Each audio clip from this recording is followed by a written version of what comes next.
ট্যান্টানা parcel. কি আছে পার্সেলে? দেখা যাক কি আছে।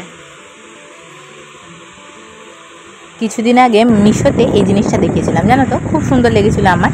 বাচ্চাদের জন্য বেশ ইউনিক, আদির পছন্দ হবে ভেবে আমি এটাকে অর্ডার দিই। তো চলো দেখাচ্ছি তোমাদেরকে এর ভিতরে কি আছে।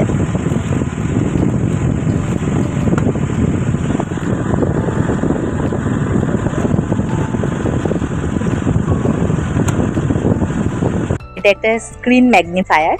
এটার মধ্যে যে কোনো জিনিস, মানে যে কোনো জিনিস বলতে কি, মানে মোবাইল দেখে আর কি, তোমরা যদি দেখো তাহলে এটাকে স্ক্রিনটা অনেকটা বড় দেখতে লাগে, অনেকটা টিভিতে যেরকম দেখতে লাগে সেরকমই দেখতে লাগে। পেছনে দেওয়া রয়েছে কীভাবে এটাকে খুলতে হবে। আমি তো প্রথমে বার করার পরে বুঝতেই পারছিলাম না যে কীভাবে এটাকে খুলতে হবে, কারণ স্টেপগুলো আমি কিছুই পড়িনি কীভাবে খুলতে হবে। আমি জানি যে পেরে যাবো ঝট করে আর কি, বার করবো আর খুলে ফেলবো। মা দেখছি যে কিছুতেই আমি পারছি না।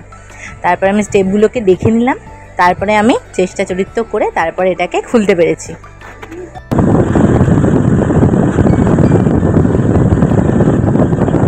এই দেখো, এটা হচ্ছে গ্লাসটা, আর এইটা হচ্ছে মোবাইলটা রাখার জায়গা। এখন তোমাদেরকে আমি একটা মোবাইল রেখে দেখাচ্ছি যে কীরকম লাগে। তবে কি হয়েছে বলো তো, এই যে দেখছো গ্লাসটাতে না, মানে প্রচণ্ড আলো পড়লে খুব রিফ্লেক্ট করছে। চলো একটা মোবাইল রেখে তোমাদের দেখাচ্ছি কেমন দেখতে লাগছে।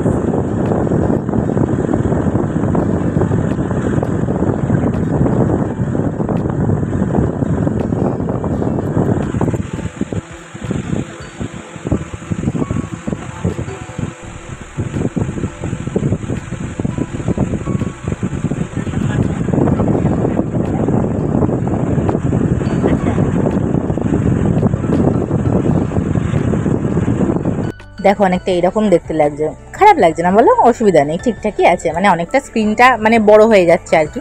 মোবাইলে যতটা পুচকু দেখতে লাগে, এটা দিলে সেটা লাগছে না, এটাই আর কি। আর যে সত্যি ভিডিও করার সময় আমার ফ্ল্যাশ লাইটটা অন ছিল, সেই জন্য না, এই যেখানে দেখতে পাচ্ছি একটা রেখার মতো একটা লাইট দেখা যাচ্ছে, ওটা ওই ফ্ল্যাশ লাইটটার জন্য ওরকম লাগছিল। বেশি দাম না, 190 টাকার মতন দাম, কি আর দেবে বলো না। চলো গিয়ে আদিকে দেখাই, আদি এটা দেখতে পেয়ে খুব খুশি হয়ে যাবে। দেখি আদি কি বলে। এখানে আয়, এখানে আমি আয়।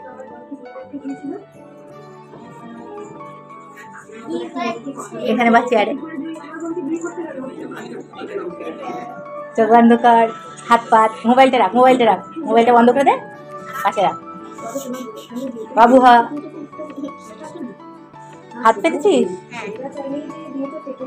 না, এটা কি এবার তোকে দেখাচ্ছি। হ্যাঁ দাঁড়া দেখাচ্ছি, দেখাই এটা কি। এটাকে কি করতে হয় বল, এখান থেকে মোবাইলটা দে নাও, এখানে রাখবো। দাঁড়া দাঁড়া,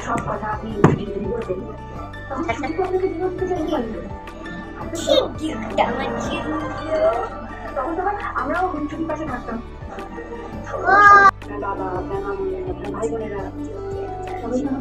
এরকম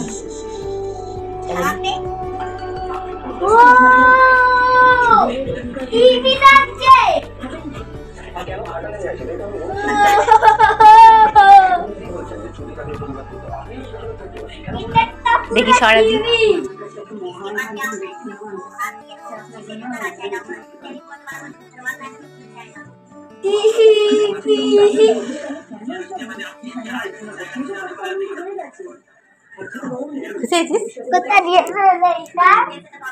আমি অর্ডার দিলাম, ভালো হয়েছে। পরে একবার দেখতে এলাম যে ওর আদৌ এটা পছন্দ হয়েছে কিনা, দেখলাম না, পছন্দই হয়েছে।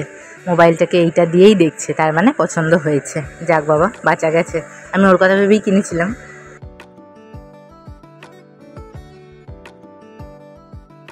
পড়াঠড়া করে উঠে দেখো তার কোনো আওয়াজ নেই। আমি ভাবছি কি করছে, গিয়ে দেখছি যে কি করেছে। দেখো এইভাবে বই খাতা তো এখানে ছড়ানো, সে ওই ঘরে গিয়ে শুয়ে পড়েছে মেঝেতে, দিয়ে তারপরে মেঝেটার কি অবস্থা করেছে একবার দেখো।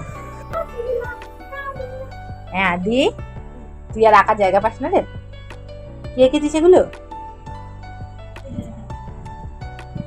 সবই ভালো কথা, কিন্তু এখানে কেন, মেঝেতে কেন? তোর এত খাতা আছে, আঁকার খাতা আছে, সেগুলোতে আঁকিস কেন?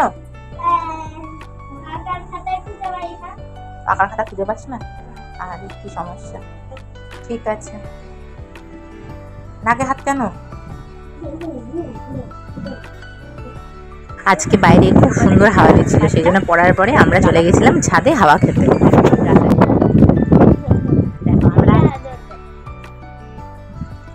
এরকম করে কে জ্বালায় মাকে? এই জ্বালা তো বাচ্চাটা জ্বালায়।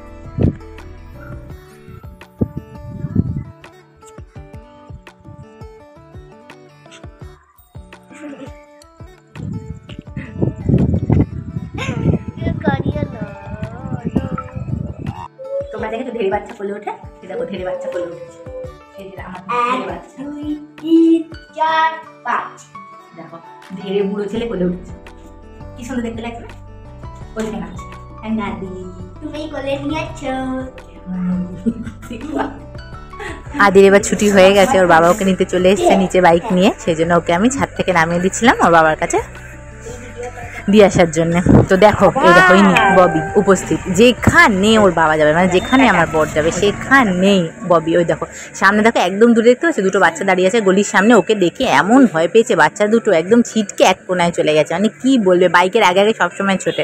তো আজকের মতো ব্লগটা এখানেই শেষ করছি, সবাই খুব ভালো থেকো, টাটা।